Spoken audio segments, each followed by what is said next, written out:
une des caractéristiques premières d'un organisme communautaire, c'est d'être proche du besoin qui est exprimé par la personne. Hein? Et finalement,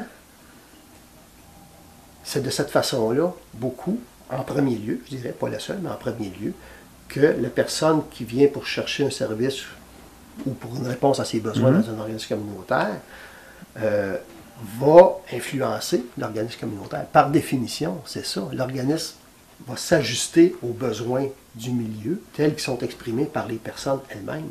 Hein? C'est ça. Contrairement dans un organisme public où il y a une offre de service qui est établie à un moment donné dans une politique et le public ne peut pas s'ajuster continuellement aux multiples différences, aux multiples besoins différenciés des personnes. Dans un organisme communautaire, on peut le faire. On écoute beaucoup, on a eu beaucoup de services qui ont été développés. On a organisé, nous, des soupers pour les familles, parce que les gens se plaignaient qu'ils ne peuvent pas sortir avec un bébé, tu bois au restaurant, tout le monde te regarde, tu te dépêches à manger, puis tu te sauves. Alors, on a organisé des soupers où les couples peuvent venir souper ici.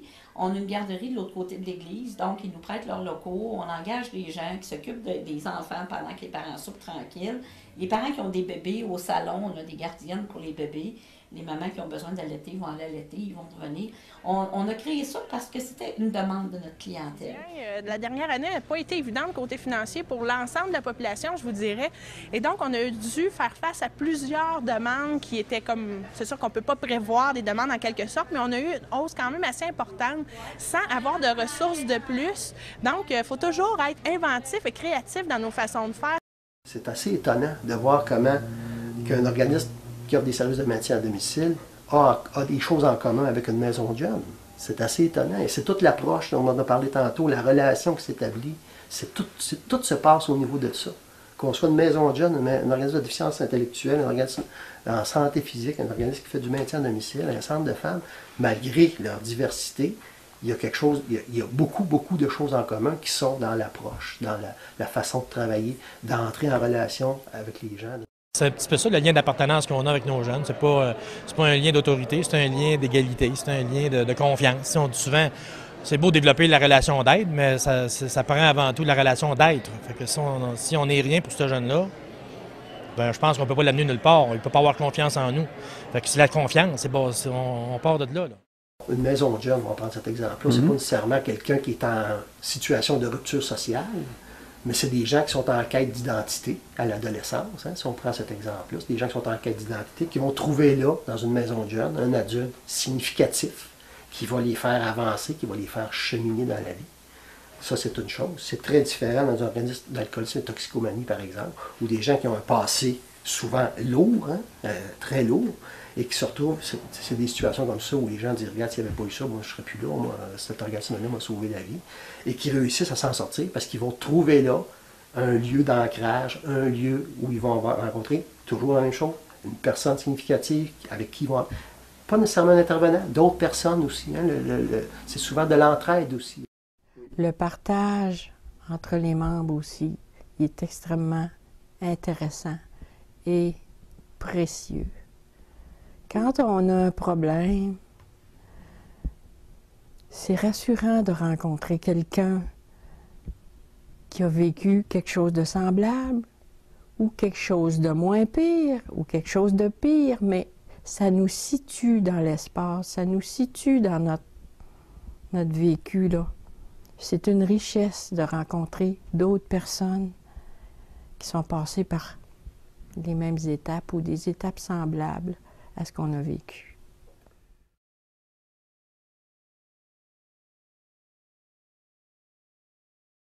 Les groupes communautaires, c'est des lieux qui vont permettre ça, qui vont permettre de briser l'isolement, j'en ai parlé tantôt, de créer des réseaux sociaux, mais de s'impliquer, de connaître d'autres gens, de se relever finalement. Hein? Je vous dirais que les gens viennent ici, dans un premier temps, pour sortir de leur isolement. En fait, les gens qui viennent ici, c'est un peu un milieu de vie, Harapé. Les gens ont le goût de venir voir d'autres gens, de s'impliquer dans leur communauté et puis d'être là, de faire partie de l'action. Oui, tu sors de ton milieu, ton chez vous, tu sais. Ça t'apprend à moins t'isoler parce que tu rencontres du monde. Puis, c'est ça. Puis ça t'apporte de rencontrer des gens que que tu vois pas, mais que, tu sais, à un moment donné, tu peux rencontrer puis tu peux te faire des amis. Quand on a toujours été aux études ou sur le marché du travail, on est habitué d'être entouré. Donc, se retrouver à la maison avec un jeune enfant ou même en retrait préventif fait qu'à un moment donné, on a besoin de contact avec des gens, du vrai monde. C'est le fun d'écouter quelques émissions à la télé là, ou à la radio, mais un contact réel.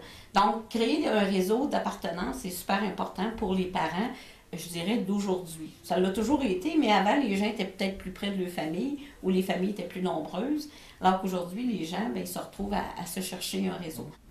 Ils viennent chercher des fois du dépannage alimentaire, mais surtout, ils viennent chercher c'est de l'écoute puis un lieu d'appartenance. Souvent, c'est des jeunes qui ont été exclus de plein de milieux différents, que ce soit le milieu scolaire, que ce soit le milieu familial. Ils viennent chercher un milieu là, qui peuvent vraiment là, se sentir là, écoutés, appréciés à leur juste valeur comme être humain. On dit souvent que la famille a éclaté à un moment donné. Bien, je pense que c'est un constat qu'on peut faire, que la conséquence de tout ça, c'est des jeunes souvent qui sont laissés un petit peu à eux-mêmes, qui sont, disons, qui n'ont pas de tolérance nécessairement à l'effort ou aux difficultés. Fait que nous, en fait, on est une famille et puis on essaie d'inculquer un peu des valeurs familiales à ces jeunes-là. Des valeurs d'entraide, des valeurs de travail, des valeurs je dirais, ça fait cucu un peu, là, ça fait un peu cliché, mais des valeurs d'amour. D'aimer son prochain, d'aimer son... on n'est pas religieux, là, mais même si c'est un prêtre qui a fondé la maison, on n'est pas un organisme religieux, on est communautaire, mais c'est des valeurs d'entraide, tout simplement.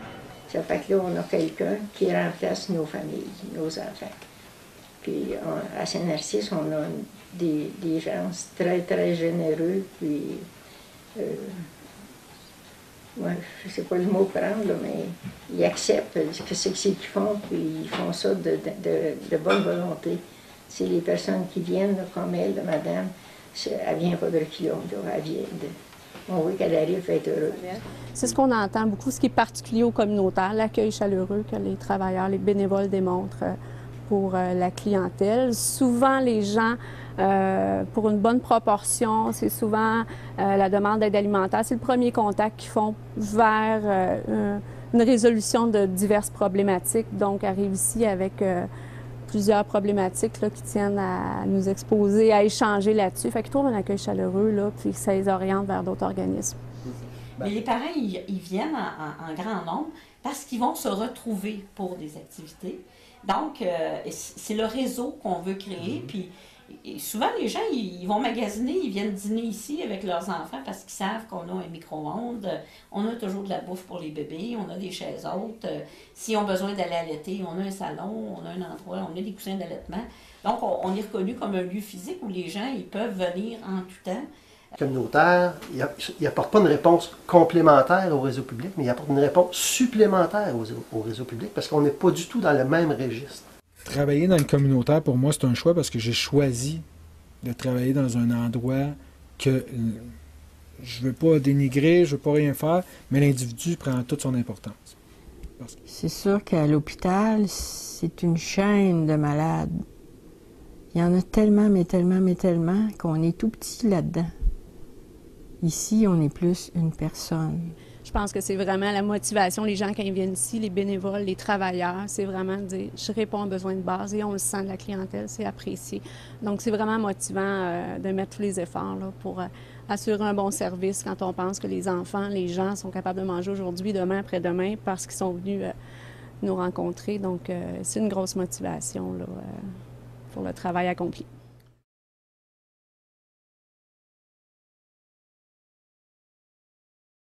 Je dirais qu'il y a beaucoup de gens qu'on rencontre pour la première fois qui vivent des difficultés, que c'est pas évident, même moralement, physiquement. De venir chez Eurapé, ça a changé beaucoup de vie en ce sens que les gens sont plus dynamiques, ils ont le goût de faire autre chose. Puis il y a beaucoup des gens qui sont venus ici parce qu'ils avaient besoin, puis qu'à un moment donné, on commençait à faire du bénévolat, qui finalement se sont réinsérés tranquillement au travail. Donc c'est sûr que de venir faire du bénévolat, on respecte un certain horaire, on respecte des tâches de travail, on apprend des bonnes attitudes. Donc chez Eurapé, ça leur a donné comme le tremplin qu'ils avaient besoin pour finalement continuer dans la vie et retrouver finalement goût à la vie aussi en même temps. Il est arrivé dernièrement quelqu'un qui a mentionné que moi j'aimerais ça m'impliquer dans un groupe d'art-thérapie. Moi j'ai étudié en art puis j'aimerais ça redonner. Mon intervenante a dit Ouais, ce serait pas bête. Moi, je suis pas full bonne en dessin et ces choses-là, mais la participante, elle a donné un méchant bon coup de main, qui fait en sorte que là, depuis 7 ans, ça fait 3 mois, on aurait passé 2 cohortes de 10 personnes qui viennent à ces activités-là. Et on a aussi formé des comités, donc on implique les gens dans nos services, on les implique dans nos décisions finalement à travers des rencontres d'équipe, à travers des rencontres de bénévoles. On prend leur opinion, on prend leur façon de voir finalement. Donc ça amène j'ai l'impression que ça amène un certain sentiment d'appartenance qui fait qu'ils restent aussi. Parce que je crois qu'il y a certains problèmes au niveau du bénévolat, c'est que ça tourne beaucoup. C'est-à-dire que les gens viennent, repartent, trouvent autre chose. Mais nous, ce que je trouve très intéressant chez Orapi, c'est que les gens restent. Il y a des bénévoles qui sont là, je vous dirais, pratiquement 40 heures par semaine, puis qui sont là depuis plusieurs années déjà. C'est pas parce qu'on les oblige, c'est parce qu'ils ont le goût d'être là, qu'ils trouvent que c'est intéressant pour eux, puis qu'ils viennent chercher de la valorisation à travers nos activités.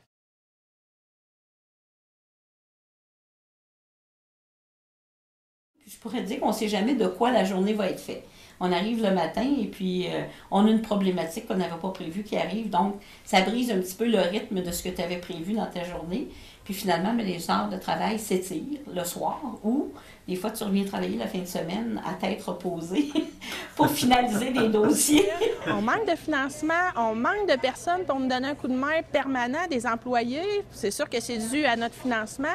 Et donc, à cause de ça, on n'a pas le choix de se retourner sur un scène compte tenu des situations qui peuvent arriver. Il y a beaucoup d'activités à la maison. Fait il faut. C'est vraiment, écoute, c'est un peu un feu roulant. Souvent, on va arriver dans une journée.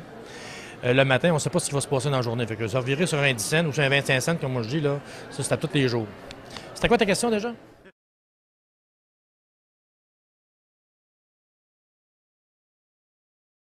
Ou parfois, comme moi, dans mon travail, je suis aussi intervenante. Donc, des fois, pour remplacer sur le plancher une intervenante qui nous appelle très tôt le matin pour dire « Mais moi, je ne rentre pas aujourd'hui, je suis malade ou mes enfants sont malades. » Donc, nous, comme on a une clientèle très jeune, puis qu'on a des mamans qui sont enceintes, on a ici quelque chose de très strict comme consigne au personnel.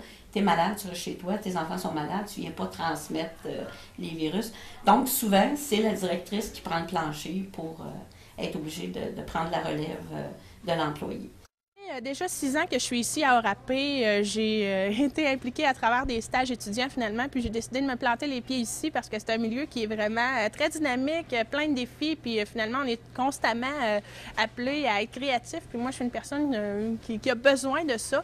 Je vous dirais que le milieu communautaire c'est important. Puis même que tantôt à travers les discussions qu'on a eues, on parlait de relève puis tout ça. Je fais partie de la relève en quelque sorte, oui, mais je pense que le milieu est vieillissant en quelque sorte. Donc des jeunes comme moi, des jeunes comme les autres jeunes qui vont prendre place dans les organismes communautaires, c'est important. Puis je pense que notre implication, que ce soit bénévole ou que ce soit employé à temps plein, c'est essentiel pour des organismes communautaires.